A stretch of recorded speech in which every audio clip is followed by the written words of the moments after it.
Hi everyone, that was the Jig from the first Bach cello suite, and this is on my new Royal Global Firebird bass clarinet in Mopane wood. It's a beautiful, beautiful instrument and sounds just as beautiful, if not more beautiful.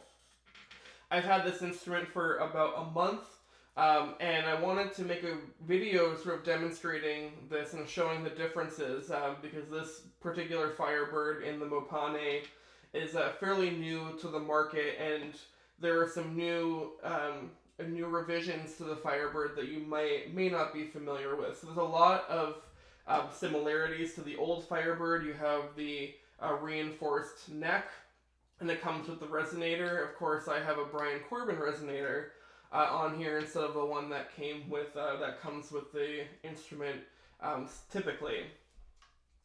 So one of the big changes of this instrument is a new bore design. I believe it's a little bit smaller. I'm not quite 100% sure, but it's a new bore, and I think it matches the sort of the Selmer a little bit more than it does the Buffet. So before this, the Firebird was kind of in between the Buffet and the Selmer.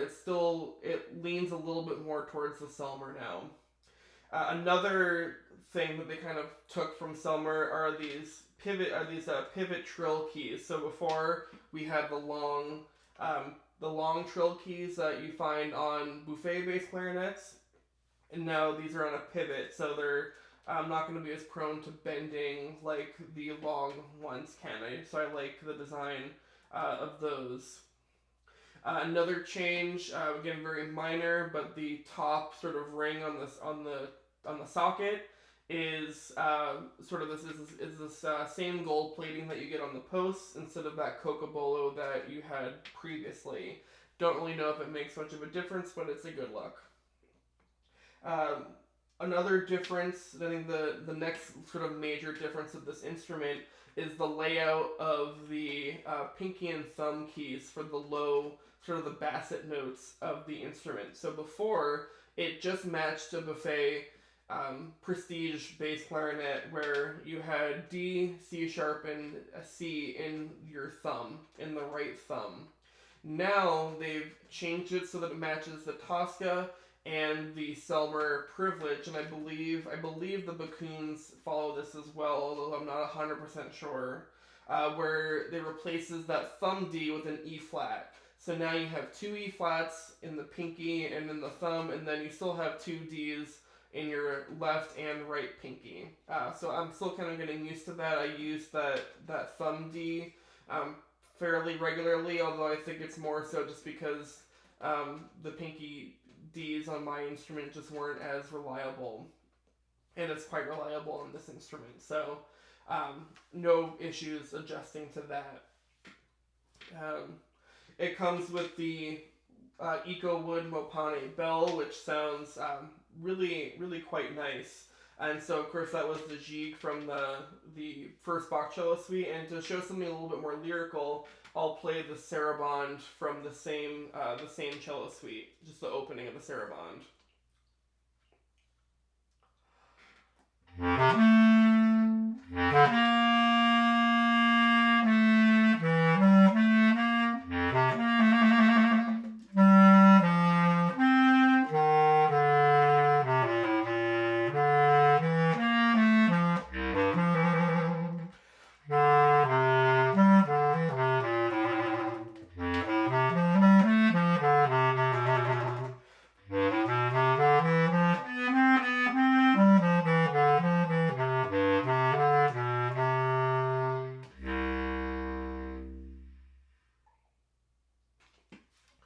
So just really nice sound, really even throughout all of the registers, and very nice in tune. And it can really do quite a bit. It can play this nice soft lyrical stuff, and it can also really project and do kind of the crazy bombastic kind of stuff. And I'll play a couple things later to kind of show that side. So something that might be of note for those that are considering this instrument, you can see that I have my Bona case in the back. Something that I sort of ran into that I didn't realize would be a problem is that the bell of the Firebird, at least this particular Firebird in that particular Bona case does not fit that Bona double case, and I'll show exactly why. So let me put this down. We'll take the bell off. Put my instrument down here on the case. Alright, so here is the bell, which I think is, beautiful. I think it looks incredible. It sounds very good. But you'll notice that the wood bell doesn't really flare out as much as a metal bell. So, for example, I have the bell of my old Buffet Prestige Green Line, and you can see that it flares out a little bit so that the sound maybe projects a little bit more out. And so because of that, when you lie it flat in the case, that's just, the case, you just put the bell in on the bottom like this, and so when you lie it flat, you have maybe about 5 inches or so from the bottom to this screw.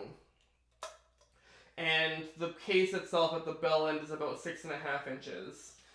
Whereas on the Royal bell, you can see that it's quite a bit higher up because we don't have this flare. So if you had the flare, it would lower the screw a little bit. It's also, I want to say, it's a little bit of a bigger bell, which is certainly not helping things.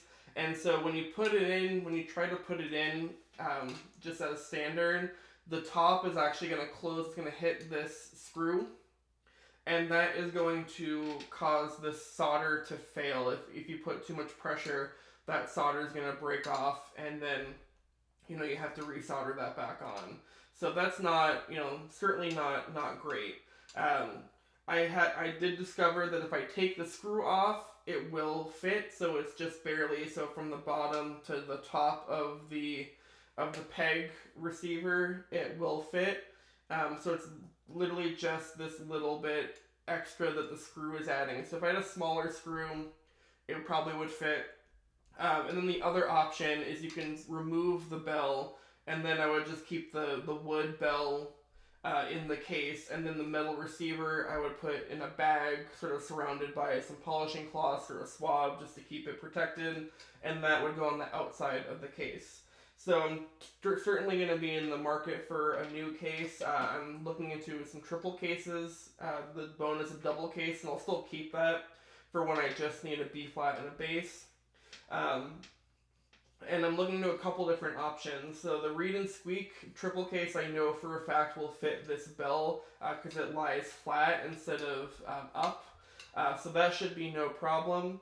And then the Wiseman wooden case. And I've had Wiseman cases before and I really like them.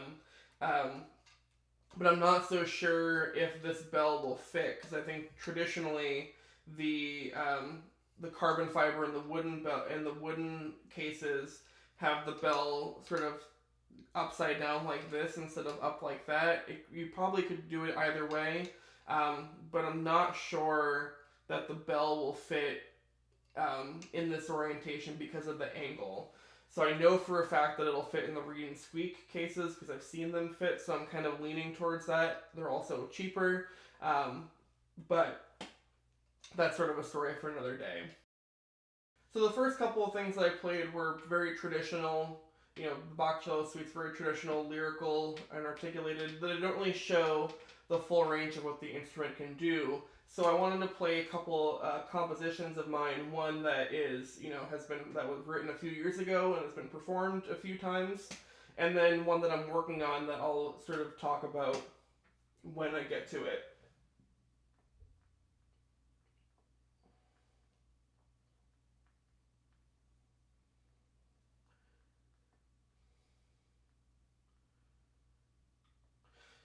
So this first piece I'm going to play is called Like a Broken Record. I'm going to play a little excerpt from the middle that shows some of the sounds that you can get out of this instrument. And I'm choosing this piece because it has a lot of interesting sounds that you get with contemporary music. I have some spectral multiphonics and glissando. I have slap tongue. And then other parts of the piece, I have some quarter tones and some air sound. But in this section, it's pretty much just the spectral multiphonics, glissandi, and the slap tongue. So, so I'll play a little excerpt of this so that we can just hear what that sounds like.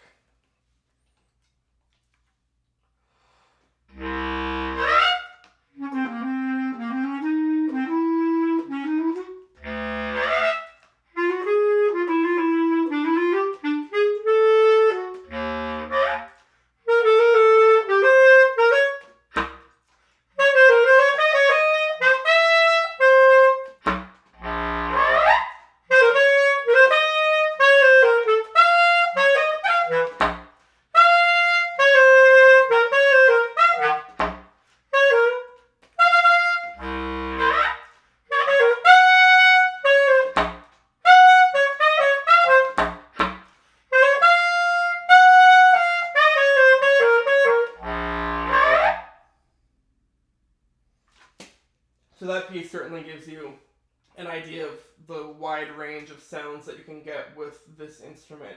It does very well with the bombastic, kind of crazier sounds that you can get out of the bass clarinet, the high altissimo, the low sounds, the slap tongue sounds really good on this instrument. And then I'll play a little bit of a piece that I'm currently working on, and I actually have a consortium open for this piece currently that's running through January 5th for a solo bass clarinet piece. It's called Time Traveler, and the concept of this piece is that it takes melodic fragments of very popular orchestral excerpts, solo pieces, and even some chamber music, and it takes the melodic fragments and kind of scatters it to be its, to sort of create this new thing. So I'll play a little bit of a little snippet of that, of what I have so far. So it's a pay what you can consortium if you are interested in this piece. I would certainly urge you to join. I'll have a link in that for that in the description. Starts at $25, and you don't have to pay right away. You can pay when the consortium actually closes.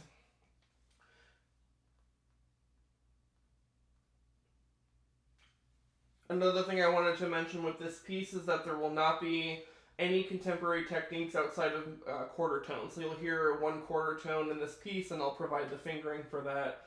So there won't be any slap tongue, any spectral multiphonics, anything like that that would, anything that that you need to actually alter your technique.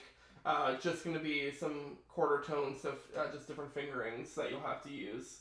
A low C instrument will be required, just because a lot of the standard rep uses a low C instrument. It will be college level, so a great piece for a strong college bass clarinet player for their recital. So here's a little bit of Time Traveler.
So that is a nice little excerpt of Time Traveler. So again, if you're interested in joining the consortium for this piece, I'll have the link to join that in the description below. This has been the Royal Global Firebird in Mopane. It's a beautiful, beautiful instrument. Definitely recommend, if you get the chance, to try this out. Maybe if you're going to Midwest in a couple weeks. I believe Royal will be at Midwest, so stop by the Royal Global booth there and try this instrument. If you get a chance to, it is a beautiful instrument. I think you will like it if you try it. Alright, if you have any questions about this instrument, feel free to leave them in the comments below. Take care.